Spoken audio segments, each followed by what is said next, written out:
మీరు అన్నట్టుగా వాళ్ళు ముందే ముహూర్తం పెట్టుకునే చేస్తారు. ఈ మధ్య అందరూ అలాగే చేస్తున్నారు కాబట్టి. ఇంకా ప్రధాన జ్యోతిష్యులు ఎవరైతే ఉన్నారో రహస్యంగా ఆయన ఉంచుతారు కాబట్టి తెలియదు, కానీ 100% అవన్నీ చేసుకుని వెళ్తారు. ఏమీ లేదు, మామూలు మీరు చూసుకుంటే పెద్ద పెద్ద వాళ్ళే మీరు అంతెందుకంటే టేక్ మన రాకెట్స్ నడిపే వాళ్ళు కూడా ముహూర్తం పెట్టుకునే కదా అంతే వెళ్తున్నట్టుగా. కదండి. సో అలాంటిది ఇంత మెగా ఫ్యామిలీలోని ఎందుకు చేయరండి? వంశోద్ధారు కూడా వస్తున్నప్పుడు అన్ని చూసుకుని చేస్తారు కదా, బ్రహ్మాండంగా. అవన్నీ చేస్తారు. అంచేత డెఫినెట్లీ సక్సెస్ఫుల్ గ్రాండ్ సన్ అనొచ్చు. సూపర్. గ్రాండ్ సన్ లక్ అనేది తాతకు ఉంటుంది కొంత. ఆ రూపురేఖలు రావడమే కాక లక్ కూడా ఉంటుంది. ఆ లక్ ఉన్నప్పుడు ఇప్పుడు ట్రై చేయొచ్చు.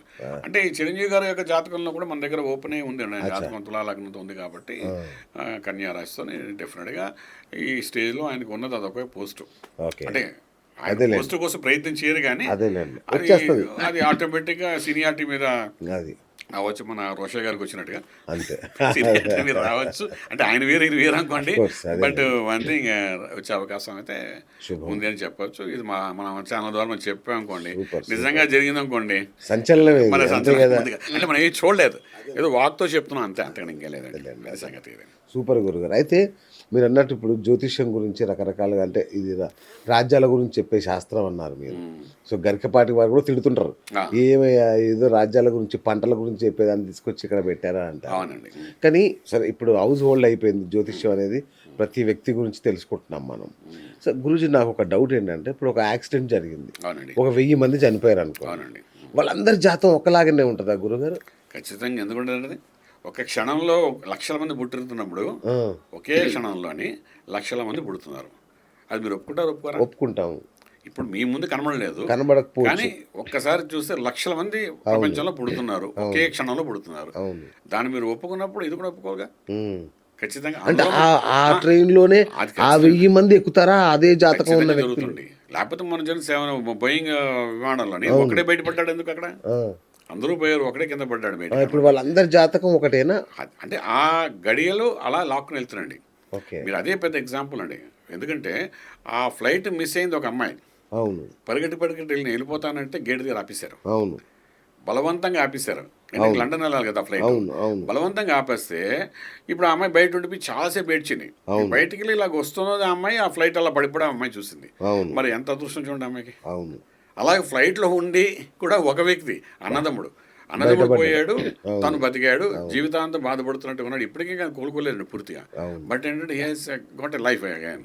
సో ఇదంటే ఏంటంటే ఇలాంటి వాళ్ళు కలవడం, ఒక సముద్రంలో పడవ ములిగిందన్నాను, ఒక ఫ్లైట్లో ఇది జరిగిందన్నాను, అలాగే ఒక ట్రైన్ యాక్సిడెంట్ చేసుకున్నాను. ట్రైన్ యాక్సిడెంట్లో కూడా మన పలానా భోగిలోనే అందరికీ యాక్సిడెంట్ జరుగుతాయి. అందులో 10 మంది పోతారు, 10 మంది దెబ్బలు తగులుతాయి అంటారు.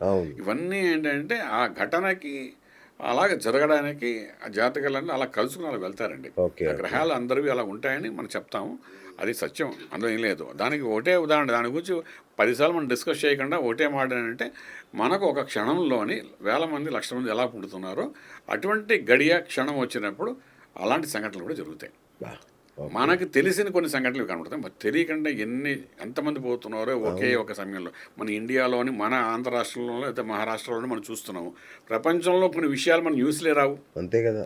ఒకే సమయంలో జరిగిన సంఘటనలు అవుతున్నాయి, అవట్లేదు కాదు, అవుతున్నాయండి. 100% దానికి శాస్త్రం ఏకీభవిస్తూ శాస్త్రం ఉన్నవే జరుగుతున్నాయి, అందులో వ్యతిరేకంగా జరగట్లేదు. ఈ జన్యు శాస్త్రానికి అట్లాగే మన జ్యోతిష శాస్త్రానికి ఏమైనా సంబంధం ఉందా అని ఒక చిన్న డౌట్. జెనెటిక్. ఎందుకంటే ఇప్పుడు పితృదోషం అంటారు కదా, సో పితృదోషం మధ్య బాగా పాపులర్ అయిపోయింది పితృదోషం. అందుకే నాకు డౌట్ వస్తుంది, ఈ మన డిఎన్ఏ పితృదోషం అలా ఒకటేనా? అంటే డిఎన్ఏలో ఉండే లోపాలే పితృదోషాలా ఏంటి అసలు? అలా కాదండి. ఇప్పుడు ఏంటంటే డిఎన్ఏ కాకుండా వంశపారంపర్యం, అంటే మనకేంటంటే కొన్ని దోషాలు వస్తుంటాయి.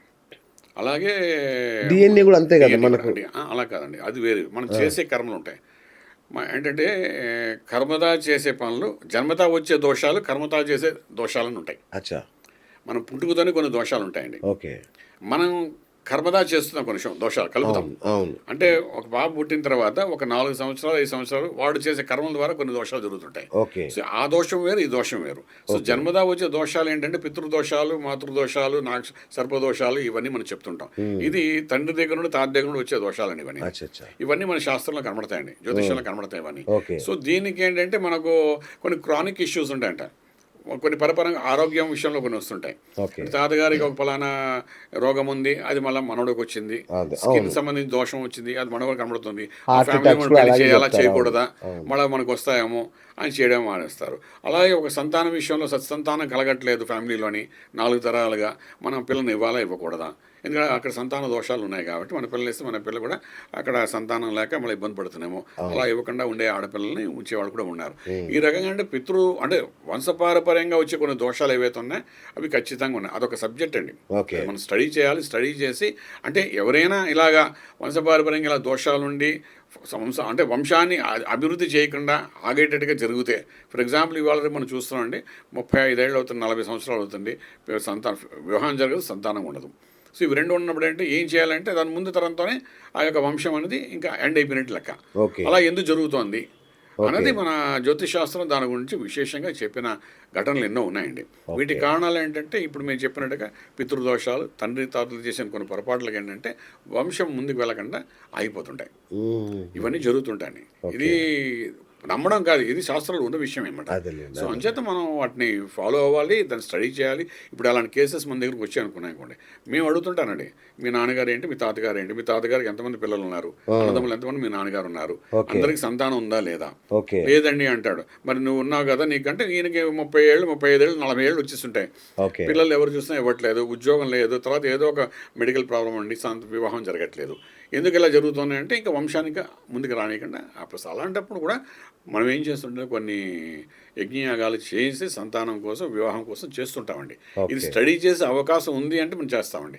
ఇది ఒక పద్ధతిలో ఉంటుంది. తర్వాత పంచమ భావం, సప్తమ భావం, భాగ్యస్థానం ఇలాంటివన్నీ భావాలు ఉంటాయండి లగ్నాతు. ఈ భావాలు చూసినప్పుడు D5 చార్ట్ చూసినప్పుడు, D9 చార్ట్ చూసినప్పుడు లక్ ఎంత ఫేవర్ అయింది, పూర్వజన్మం గురించి ఇవన్నీ చెప్పడం ఉంటాయండి. సంతానం ఇంకా ఇందులో విశేషం ఏంటంటే చాలామంది చెప్పరండి. D5 చార్ట్లోకి వెళ్తే సత్సంతానం కలుగుతుందా లేదా అనే విషయం వేరే విషయం, నీ సంతానం చూస్తుందా లేదా కూడా చెప్తుంది. అవునా?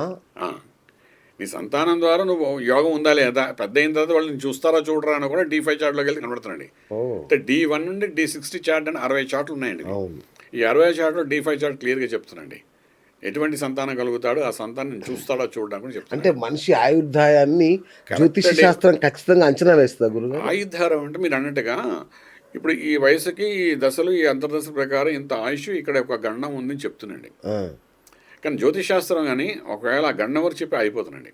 అంటే ప్రమాదం ఉంది, జాగ్రత్త తీసుకో, ఇది ఇంకా మరి ముందు జాతకం కనిపించట్లేదు చెప్తానండి. చాలామంది దాన్ని పట్టుకుని ఏం చేస్తారంటే, నేను చెప్పాను ఆయన వచ్చే నెల నుండి ఉండని చెప్పారు, అలాగే జరిగింది, ఇలా చెప్తుంటారండి. అక్కడ జ్యోతిషాస్త్రం కానీ ఒకవేళ పలానా టైంలో పలానా వాడు చనిపోతాడని రాసి ఉంటే జ్యోతిషాస్త్ర పుస్తకాన్ని మరణశాస్త్ర పుస్తకం అంటామండి. అంతే కదండి. ఎందుకు నువ్వు రాసి ఉన్నది జ్యోతిషాస్త్రం ఎలాగైంది అది? మరి జ్యోతిష్యం అంటే ఏంటంటే నువ్వు బతికున్న కాలం నీ గమనం ఎలాగుంటుంది, నీ దశాదిశ ఎలాగుంటుంది, నువ్వు ఏ యోగంలో పుట్టావు, ఏం సాధిస్తావు, మోక్ష మార్గం ఏంటి. మన శరీర తత్వంలోనే మనకి ఏంటంటే మూలాధారంలో గణపతి తత్వం ఉంది అంటాం. మూలాధారం అంటే దిగువ భాగం, వెనుక భాగం. అక్కడ నుండి షట్చక్రాలు దాటి జ్ఞాన నేత్రంతో మోక్ష మార్గం చూపించారైతే భగవత్ తత్వం. జ్యోతిషాస్త్రం కూడా అదే చెప్తుంది. నీకు మూలాధారంలో కేతు అనే గ్రహం ఉంటుంది, కేతుకు అధిష్టాన దేవత గణపతి, అంటే గణపతి ఆరాధన చేస్తే నీకు ఒక మార్గం చూపిస్తాడు. మానవ జన్మే మోక్షానికి ముఖ్యం కాబట్టి మోక్షం పొందడానికి మానవ జన్మ ఎత్తి సాధన చేసుకుని ఏ విధంగా భగవతత్వంలో కలిసిపోయి పరమాత్మలో కలిసిపోతాం అనేది చెప్పేది జ్యోతిషాస్త్రం.